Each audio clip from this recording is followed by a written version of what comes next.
Хрватска повторно го преживува сценариото со поплавите од 2014 година. Делови од земјата се под вода, а зад бројните припадници на спасувачките екипи, армијата и локалното население е уште една бесна ноќ. Дождот не престанува да врне, а водостојот на речиси сите реки е во пораст. Водни ниво, kad krene od ozgora, sad ne znam šta će biti. Popodne i sutra, kad od ozgora, iz Bosne krene to, pa ne znam. A vala će izdržati to, da ne ide više. Šta će biti, ne znam.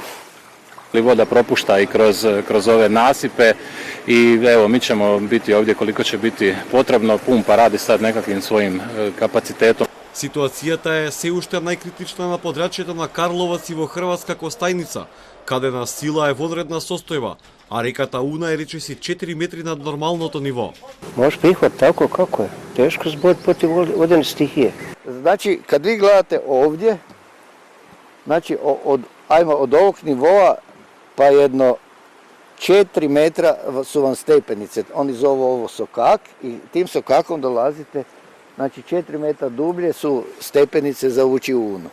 To je ono kad je Una kakvih 100, 160. A ovo sad vidite, 450.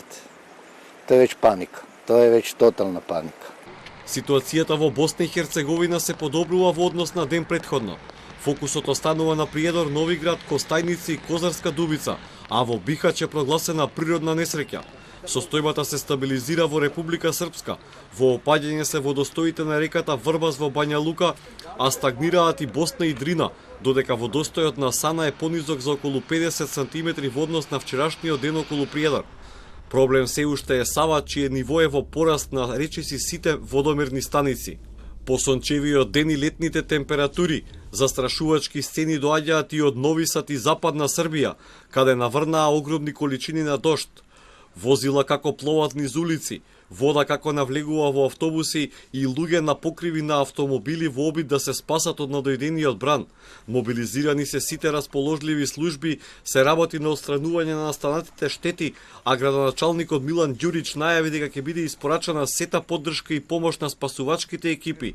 Воедно изрази уверување дека ситуацијата со поплавите наскоро ќе се стабилизира и градот ќе продолжи со нормалното функционирање.